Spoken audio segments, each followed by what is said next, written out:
Hello guys, good morning all of you. कैसे हैं आप सभी लोग। आशा करता हूं सभी लोग बढ़िया होंगे, पढ़ाई जारी रख रहे होंगे। आज मैं आप सभी के लिए करंट अफेयर में 28 मार्च 2023 के कुछ important current affair class notes और जो हमारी क्लास छूट गई थी उनके कुछ क्वेश्चनों पर हम चर्चा करने वाले हैं। उन क्वेश्चनों को भी मैंने आपके सामने वन लाइनर रखने की कोशिश की है और वीडियो के अंत में उनका मैं आपको सभी को रिवीजन कराने वाला हूं। तो सभी साथी पूरी वीडियो को अवश्य देखना। आज की क्लास इंपॉर्टेंट है, क्वेश्चन इंपॉर्टेंट है, आगामी परीक्षाओं में आपसे पूछे जा सकते हैं। तो बहुत ही केयरफुली आप सभी क्वेश्चनों को देखना और उन्हें नोट डाउन करने की कोशिश करना। अगर आपने नोट डाउन कर लिए हों तो उन्हें रिवाइज़ करने की कोशिश करना। मैं आपको सारे के सारे क्वेश्चन बहुत अच्छे तरीके से रिवाइज़ कराऊँगा, ये मेरा वादा है। आइए शुरुआत करते हैं पहले क्वेश्चन की। और पहला क्वेश्चन आपके सामने है एबल पुरस्कार। कौन सा है? एबल पुरस्कार। ये 2023 का है आपका। और एबल पुरस्कार जैसा कि आप सभी लोग जानते हैं, इसे गणित का नोबेल भी कहते हैं, यानी कि एबल पुरस्कार का संबंध गणित से है। ठीक है। और ये 2023 का पुरस्कार किसे दिया गया है?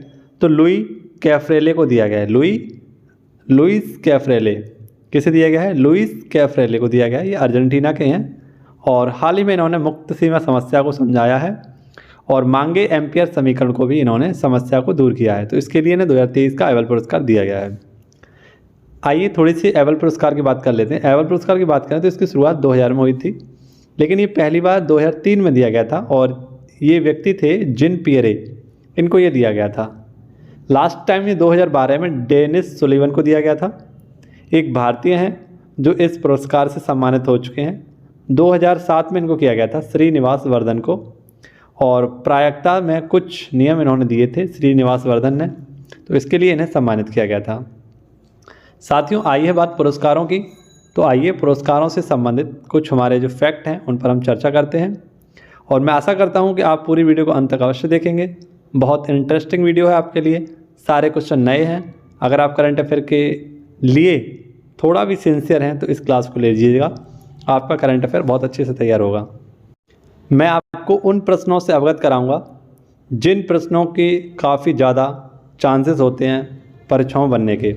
जैसा कि हमें पता है बहुत सारे ऐसे क्वेश्चन हैं जो हम पढ़कर तो जाते हैं लेकिन उन्हें सही नहीं कर पाते हैं, और कुछ क्वेश्चन तो ऐसे एग्जामिनर पूछता है जो काफ़ी ज़्यादा लैंग्वेज पर आधारित होते हैं। तो हमें बहुत सोच समझकर परीक्षाओं में क्वेश्चनों को सॉल्व करना होगा। ऐसा नहीं है कि हमें आता नहीं है, हमें आता है, लेकिन समय और परीक्षा का प्रेशर जो होता है ना, वो काफ़ी ज़्यादा हावी हो जाता है हम पर और सही प्रश्न भी गलत हो जाते हैं। तो आइए इसी प्रेशर को हम झेलेंगे इस वीडियो के माध्यम से। द अर्थशॉट पुरस्कार 2022 किसे दिया गया था? खेती स्टार्टअप को दिया गया था। खेती स्टार्टअप, इसकी स्थापना डॉक्टर कौशिक द्वारा की गई थी और हैदराबाद में उपज को बढ़ाने के लिए, लागत को कम करने के लिए ये काम किया गया था। इसके लिए इन्हें पुरस्कार दिया गया है। देखिए अगर हम बात करें 2021 में ये किसे दिया गया था, तो विद्युत मोहन को दिया गया था हवा शुद्ध करने के लिए। अर्थ हीरोज अवार्ड किसे दिया गया था? ये सतपुड़ा टाइगर रिजर्व को दिया गया था। क्वेश्चन पूछा गया है। विटली अवार्ड ये चारुदत्त मिश्र को दिया गया था। चैंपियन ऑफ द अर्थ पूर्णिमा वर्मन को दिया गया है। जीवा कार्यक्रम ये प्राकृतिक खेती को बढ़ावा देने के लिए नाबार्ड के द्वारा स्टार्ट किया गया था। पहला पक्षी एटलस ये केरल का है। खाद्य एटलस ये तमिलनाडु का है। विश्व पर्यावरण दिवस की शुरुआत कब हुई थी? 5 जून 1974 में। और T+2 अवार्ड किसे दिया गया है? सत्यमंगलम टाइगर रिजर्व को दिया गया है। ठीक है। एक क्वेश्चन मुझे और दिख रहा है, ये काफ़ी इंपॉर्टेंट है आपके लिए। ऐसे क्वेश्चन बन जाते हैं हमारे परीक्षाओं में, तो इसको भी हम देख लेते हैं एक बार। पहली बार भारत मध्य एशिया के राष्ट्रीय सुरक्षा सलाहकारों की बैठक कहाँ हुई थी? तो दिल्ली में हुई थी। अजय डोभाल जी के द्वारा करवाई गई थी 6 दिसंबर को। ठीक है। थोड़ा पुराना क्वेश्चन है लेकिन ऐसे क्वेश्चन बनते हैं परीक्षाओं में। ठीक है। देखिए मध्य एशिया देश हमारे कौन कौन से हैं आप सभी को पता है। 5 मध्य एशियाई देश हमारे। जैसा कि आपको पता है रूस हमारा काफ़ी बड़ा देश था, इसको USSR के नाम से जानते थे 1991 से पहले, लेकिन USSR आपका 15 देशों में टूट गया, जिनमें से 5 आपके मध्य एशियाई देश हैं, जैसे कजाकिस्तान है, उज्बेकिस्तान है, तुर्कमेनिस्तान है, किर्गिस्तान है, तजाकिस्तान है। ये इनकी राजधानियाँ जैसे अस्थाना, ताशकंद, अश्कतबद, बिश्केक और दुशांबे। ये आतंकवाद को कम और संपर्क को बेहतर बनाने के लिए इसकी बैठक की गई थी। सबसे बड़ी लैंडलॉक कंट्री आप सभी लोग जानते हैं कौन सी? कजाकिस्तान है। और SCO का नवा देश कौन सा हमारा? तो ईरान है। SCO 2023 की बैठक भी कहाँ होने वाली है? तो भारत में ही होने वाली है। देखिए जी, हमारे जो क्वेश्चन नंबर 2 आया है, इसमें आपके लिए कुछ इंटरेस्टिंग बातें मैं बताऊंगा। कुछ समय पहले हमने पढ़ा था, हालांकि मैंने पढ़ा था, आपको नहीं पढ़ा पाया था, माफ़ करना, लेकिन मैं आपको आज पढ़ाऊंगा और बहुत ही अच्छे तरीके से उस क्वेश्चन को भी समझाऊंगा, उसके लल्लन टॉप प्रश्नों को भी आपको बताऊंगा। केवल आप सस्पेंस और पेशेंस बना कर रखे रहिए, ठीक है। आप लोगों के लिए मैं बहुत ही बेहतर करने वाला हूँ इस क्वेश्चन में। देखिए, एनडीबी, न्यू डेवलपमेंट बैंक जिसे हम कहते हैं, हाल ही में इसके नए मुखिया बनाए गए हैं और इसकी नई मुखिया बनी है, ये एक महिला हैं, डिल्मा रूसेफ। कौन है? Dilma Rousseff. कौन बनी है? Dilma Rousseff. 2 बार मेरे साथ बोलिए, डिल्मा रूसेफ। डिल्मा रूसेफ ये हाल ही में एनडीबी की नई मुखिया बनी है। जैसे कि आपको बताया, इससे पहले ये किसके स्थान पर आई हैं, तो ये आप लोग याद रखना, मार्कोस ट्रायोजा के स्थान पर आई हैं और ये ब्राज़ील की पूर्व राष्ट्रपति हैं। कहाँ की हैं? ब्राज़ील की पूर्व राष्ट्रपति। कमेंट बॉक्स में मुझे बताइए कि वर्तमान में ब्राज़ील के राष्ट्रपति कौन हैं। ये आंसर अगर आपने दे दिया तो आपकी करंट अफेयर बहुत तगड़ी होने वाली है। बताइए मुझे, ब्राज़ील के राष्ट्रपति कौन हैं। इसके एक फर्स्ट जो हेड थे वो कौन थे? केवी कामत थे, केवी कामत। अब मैं आपको पूरी बात समझाता हूँ कि एनडीबी क्या है। तो आइए कल वाले प्रश्न की ओर हम चलते हैं और उसमें मैंने सारी इन्फॉर्मेशन आप सभी के सामने रखी है। आप सभी के मन में एक डाउट भी आ रहा होगा कि सर आप 2-3 दिन तक क्लास क्यों नहीं लिए थे। तो इसका भी विशेष कारण था। एक्चुअली मेरा एग्ज़ाम था और एग्ज़ाम काफ़ी दूर सेंटर था, तो एक दिन जाने में और एक दिन आने में लगा और उसके बाद एक संडे भी बीच में पड़ गया, तो मैंने सोचा मंडे से ही मैं स्टार्ट करूं, लेकिन मंडे को भी एक काम पड़ गया मुझे। इस चक्कर में आपका वीडियो मैं नहीं डाल पाया, तो इसके लिए मैं काफ़ी माफ़ी चाहूँगा आप सभी से। लेकिन हाँ, मैं आपके लिए क्वेश्चन ज़रूर डालता रहा जो शायद आपने देखे ही नहीं अभी तक। आप देख लेना जाके, अभी कम्युनिटी पोस्ट में जाकर आपके लिए क्वेश्चन मैंने डाले हैं। देखिए, ब्रिक्स की हम बात कर रहे थे ना, यानी हम एनडीबी की बात कर रहे थे, उससे पहले हमें ब्रिक्स की बात करनी पड़ेगी। तो ब्रिक्स की अगर हम बात करें तो हाल ही में ब्रिक्स का न्यू डेवलपमेंट बैंक है ना, मैंने बताया आपको, न्यू डेवलपमेंट बैंक। इसका एक हाल ही में नया सदस्य बना था, जिसको हम कह सकते हैं मिस्र के नाम से। इसका 6ठा सदस्य देश बना था एनडीबी का। और जैसा कि मैंने अभी बताया आपको कि एनडीबी की नई हमें ये जो अध्यक्ष बनी है वो कौन है? डिल्मा रूसेफ है, ठीक है। अब ब्रिक्स की बात कर लेते हैं, उसके बाद हम एनडीबी की बात करते हैं। ब्रिक्स की अगर हम बात करें तो ये पहले था ब्रिक। 2001 में जिम ओनिल के द्वारा इसका संकल्पना दिया गया था और 2009 में इसकी पहली बैठक होती है रूस येतेनबर्ग में, इसकी पहली बैठक हुई थी। और 2010 में इसमें एक और नया देश जुड़ गया जिसे हम कहते हैं साउथ अफ्रीका। तो ये बन गया आपका ब्रिक्स, जिसमें 5 देश हैं खास करके। जैसे आपका ब्राज़ील है जिसकी मुद्रा रियाद है, रूस है जिसकी मुद्रा रूबल है, इंडिया है जिसकी रुपया है, चाइना है जिसकी रेमनबी, और साउथ अफ्रीका है जिसकी मुद्रा का नाम है रैंड। तो कुल मिलाकर इसको हम 5R के नाम से जानते हैं। यानी देखिए, आप सब में आपको RR दिख रहा होगा, रियाद, रूबल, रुपया, रेमनबी, रैंड। तो जो ब्रिक्स की मुद्रा है इसे हम 5R के नाम से भी जानते हैं। तो 2014 में ब्राज़ील में बैठक हो रही थी फोर्टलेजा में। यहीं पर एनडीबी बैंक को बनाया गया था मोदी जी के द्वारा, ठीक है। ये नाम भी किसके द्वारा दिया गया? मोदी जी के द्वारा दिया गया एनडीबी, जिसका मुख्यालय कहाँ पर है? संघाई, चीन में। कहाँ पर है? संघाई, चीन में इसका मुख्यालय। ये भी आपको याद रखना है। संघाई, ये वही संघाई है जहाँ से आप सभी को पता है यांगटीसी नदी बहती है। यांगटीसी नदी के किनारे ही कौन बसा हुआ है? संघाई शहर बसा हुआ है, ठीक है। देखिए, अब आप सभी के सामने कुछ इंपॉर्टेंट बातें हैं, जैसे IMF, इसमें कुल 190 देश हैं और 190वां देश है इसका अंडोरा। आसियान में वर्तमान में तो 10 देश हैं, लेकिन आगे इसमें 11 देश होंगे और 11वां देश इसका कौन सा होगा? Timor Leste. कमेंट बॉक्स में मुझे तिमोर लेस्ते की राजधानी बताइए। SCO, इसमें 9 सदस्य हैं और 9वां सदस्य इसका कौन सा है? ईरान। और जैसा कि मैंने अभी बताया आपको कि एनडीबी बैंक में कितने सदस्य हो जाएंगे अब? तो 6 सदस्य हो जाएंगे। मिस्र इसका नवीनतम सदस्य है। ये वही मिस्र है जिसके साथ हाल ही में भारत ने क्या किया था? साइक्लोन नामक एक युद्धाभ्यास किया था। ये वही मिस्र है जिसे नील नदी का वरदान कहते हैं। ये वही मिस्र है जहाँ पर आपकी नील नदी बहती है। देखिए, ये वही मिस्र है जिसके राष्ट्रपति जी हाल ही में भारत में मुख्य अतिथि के रूप में आए थे, अब्दुल फतेह सीसी। सारे पॉइंट आप लोग गौर से सुनिए, मैं बहुत अच्छे से आपको रिवाइज कराऊंगा, चिंता मत करिए। WHO की बात करें तो WHO में कितने देश हैं वर्तमान में? 164 की जगह आप लोग 194 कर लेना। कितना? 194 देश कर लेना और 194वां देश है इसका अफगानिस्तान, ठीक है। कॉमनवेल्थ की अगर हम बात करें तो कॉमनवेल्थ में आपके कितने 56 देश हैं और हाल ही में इसमें 2 देश जोड़े गए थे, गैवान और टोगो, तो इसको मिलाकर 56 देश हो गए इसमें। ISA इंटरनेशनल सोलर अलायंस, इसमें 124 देश हैं। UNO काफ़ी इंपॉर्टेंट है, इसमें 193 देश हैं आपके। दक्षिणी सूडान इसका अंतिम देश है, यानी कि 193वां देश है। तो ये पॉइंट भी आप लोग याद रखिएगा। आगे बढ़ते हैं और देखते हैं अगला क्वेश्चन हमारा क्या कह रहा है। क्वेश्चन नंबर 3 है हमारा, one web India 2। One web India 2 जैसा कि आप सब लोग जानते हैं एक इंटरनेट कंपनी है आपकी वन वेब, और ये अपने हाल ही में बहुत सारे उपग्रहों को लॉन्च कर रही है। तो हाल ही में इसने क्या किया है, वन वेब इंडिया किसकी कंपनी है, तो ये ब्रिटेन की कंपनी है और इसरो के द्वारा इसके 36 उपग्रहों को लॉन्च किया जाएगा। ठीक है, और इसरो किस रॉकेट के द्वारा भेजेगा, तो LVM-3 लॉन्ग व्हीकल मार्च 3 के द्वारा इंडिया क्या करेगा, ये इसके 36 उपग्रहों को लॉन्च करेगा 150 किलोमीटर की ऊंचाई पर। ठीक है, ये इंटरनेट कनेक्टिविटी को बढ़ाएगा। ठीक है, इंटरनेट को सुचारू करेगा काफ़ी अच्छे तरीके से। और जैसा कि आपको पता है LVM लॉन्ग व्हीकल मार्च, इसका पुराना नाम क्या था, है ना, ये भी आपको जानना जरूरी है। GSLV मार्क 3 ये इसका पुराना नाम है LMV का। देखिए 2 क्वेश्चन थे आपके पुराने करंट अफेयर के, तो मैंने इसमें इंक्लूड किए हैं।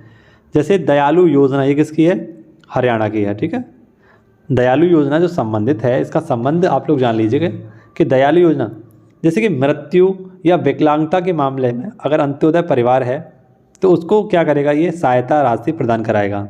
यानी विकलांग और गरीबों में जो गरीब है उसको क्या वित्तीय सहायता प्रदान करेगा हरियाणा सरकार। गरीब से गरीब अगर व्यक्ति है कोई तो उसको 1 से 80 लाख रुपए तक के क्या 1 पॉइंट यानी कि 1,80,000 रुपये तक की आय का प्रबंध करेगा। ठीक है, और इसका क्रियान्वयन कौन करेगा, तो हरियाणा ट्रस्ट इसका क्या करेगा, क्रियान्वयन करने वाला है, इसका रेगुलेशन करने वाला है। भारत महोत्सव ये कहाँ पर आयोजित किया गया था, कुवैत में। इसका उद्घाटन किया था अपने संस्कृति मंत्रालय की राज्य मंत्री हैं मीनाक्षी लेखी, इनके द्वारा किया गया था, और कोविड-19 के बाद पहली बार इसका आयोजन किया गया है।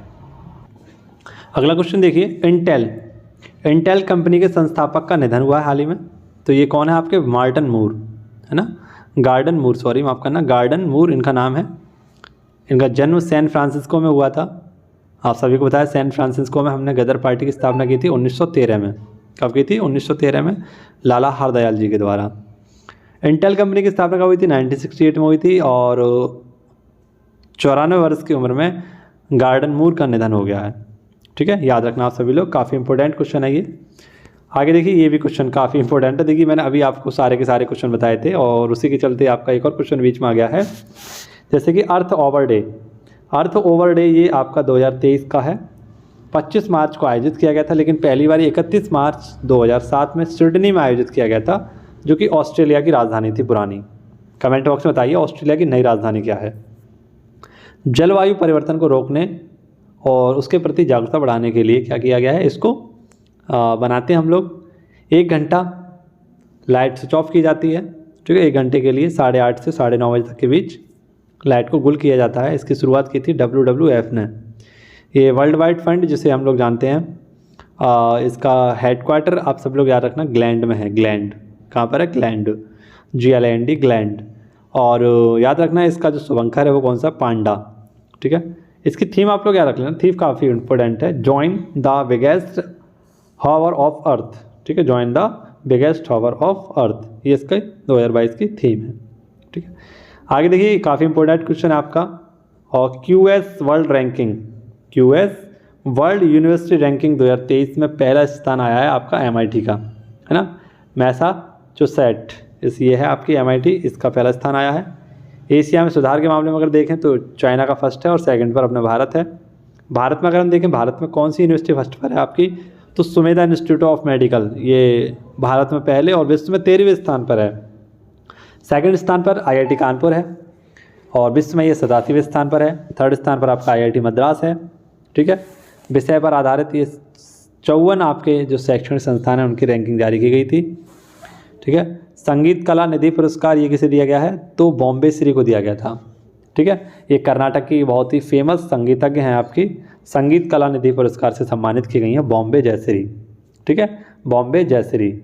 अगर मैं यहीं पर पूछूँ कि TTK पुरस्कार किसे दिया गया, कौन सा, TTK पुरस्कार, ये भी यहीं पर दिया जाता है, TTK पुरस्कार, काफ़ी इंपॉर्टेंट पुरस्कार है TTK पुरस्कार। तो ये दिया गया है, हाँ काफ़ी इंपॉर्टेंट है और याद करने में भी सरल है काफ़ी। तो TTK पुरस्कार किसे दिया गया है? तो TT सुब्रमण्यम को दिया गया है। किसे दिया गया है? TT सुब्रमण्यम को दिया गया है, ठीक है। तो आपसे पूछे TTK पुरस्कार किसे दिया गया है? TT सुब्रमण्यम को दिया गया है, ठीक है। संगीतज्ञ पुरस्कार किसे दिया गया है? ये भी काफ़ी इंपॉर्टेंट है, संगीतज्ञ पुरस्कार, बोल के बता रहा हूँ आपको, ठीक है, इसे नोट डाउन जरूर कर लीजिएगा। संगीतज्ञ पुरस्कार दिया गया है, ये दिया गया है आपका पद्मनाभन, एक है अरिमलान पद्मनाभन को ये दिया गया है। और जैसा कि आपको पता ही है कि गोल्डन बुक ऑफ अवार्ड किसे दिया गया था? गोल्डन बुक अवार्ड तो राखी कपूर को दिया गया था। ग्रैमी अवार्ड हाल ही में किसे दिया गया था? रिकी केव्स को दिया गया था। और मैंने अभी आपको एवल पुरस्कार पढ़ाया था, तो कमेंट बॉक्स में मुझे बताइए कि एवल पुरस्कार किसको दिया गया है। देखता हूँ आपकी याददाश्त कितनी तेज़ है। एवल पुरस्कार किसको दिया गया है? कमेंट बॉक्स में आप लोग जल्दी से बताइए मुझे, जो लाइव चैट चल रही है ना इसमें बताइए जल्दी से। चलिए बताइए क्या और किसको दिया गया है एवल पुरस्कार, जो कि गणित से संबंधित आपका पुरस्कार है, किसको दिया गया? जी हाँ, एकदम सही आंसर आ रहा है यहाँ पर, लुइस कैफ्रेले। लुइस कैफ्रेले, इनको हाल ही में एवल पुरस्कार दिया गया है। और पहली बार ये भारतीय व्यक्ति थे जिनको दिया गया था, श्रीनिवास वर्धन को 2007 में। लेकिन किस अंग्रेज भारतीय को पहली बार दिया गया था? सॉरी, अंग्रेज भारतीय नहीं, किस अंग्रेज को दिया गया था पहली बार? तो 2003 में ये जिन पियरे को दिया गया था, ठीक है। आगे देखिए, अगला क्वेश्चन काफ़ी इंपॉर्टेंट है और 2 क्वेश्चन आपके लिए लिखकर भी लिखाया हूँ, इंपॉर्टेंट क्वेश्चन है, परीक्षाओं पूछे हुए क्वेश्चन है। परमाणु हथियार ले जाने में सक्षम पानी के भीतर ड्रोन का परीक्षण किसने किया है? उत्तरी कोरिया ने, ठीक है। उत्तरी कोरिया, वही पागल सुल्तान है आपका, ठीक है, जिसे हम किंग जॉन उनके नाम से जानते हैं। इसने हाल ही में ये दावा किया है कि उसने एक पानी के अंदर चलने वाला ड्रोन बनाया है जो परमाणु हथियार ले जाने में सक्षम होगा, ठीक है। इसका नाम इसने रखा हाइल। क्या रखा? हाइल। हाइल का मतलब होता है सुनामी, और सुनामी डे कब मनाते हैं? तो 5 नवंबर को, ये भी आप लोग याद रखना। देखिए आपके सामने लिखा है, पहली परमाणु पनडुब्बी कौन सी थी? INS चक्र। और पहली पनडुब्बी कौन थी? INS कलवरी। आगे देखिए, AHF Asian hockey federation athlete ambassador कौन बने हैं इसके? तो इसके एम्बेसडर बनी है आपकी सलीम टोटे, हॉकी की बहुत ही फेमस खिलाड़ी हैं, ठीक है। और बांस की लकड़ी की इन्होंने क्या बनाई थी? एक बांस की लकड़ी की हॉकी बनाकर इन्होंने प्रैक्टिस की। और आज देखिए आप, एशियन हॉकी फेडरेशन की ये क्या बन चुकी हैं? एम्बेसडर बन चुकी हैं सलीम टोटे। झारखंड के सिमडेगा से संबंधित हैं ये, ठीक है, ये भी आप लोग याद रख लेना। बात करें थी hockey male of the year कौन है आपकी? हार्दिक सिंह। और हॉकी फीमेल कौन है आपकी ऑफ द ईयर? तो सविता पूनिया, ठीक है। आगे देखिए, अगला क्वेश्चन काफ़ी इंपॉर्टेंट है, ये ब्रांड एम्बेसडर मैं आपको कल कराऊंगा, कल वाली क्वेश्चन में, ठीक है। स्विस ओपन 300 में युगल खिताब किसने जीता है आपका? तो सात्विक और चिराग शेट्टी ने जीता है। हराया किसको है? तो तान कियांग और सैन कियांग, इनको हराया है, ठीक है। और भारत की पहली ऐसी जोड़ी है जिन्होंने स्विस ओपन में युगल खिताब जीता है। थॉमस कप, ये आपका बैडमिंटन से संबंधित है। ओवेर कप, ये भी बैडमिंटन से संबंधित है। राइडर कप, ये आपका गोल्फ से संबंधित है। संतोष कप, ये आपका फुटबॉल से। और डूरंट कप, ये आपका फुटबॉल से संबंधित है।